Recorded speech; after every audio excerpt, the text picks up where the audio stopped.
Look at that. That's one of the nicer pieces of gold I've found in a while. Yeah. Woo! Whoop-de-doo. Look at that gold. It's folded in half.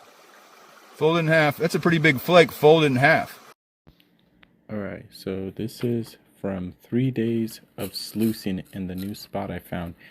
I was sniping mostly, but I decided to try to bring my giant sluice in, and this is how much gold I found sluicing there. Leave that black thing.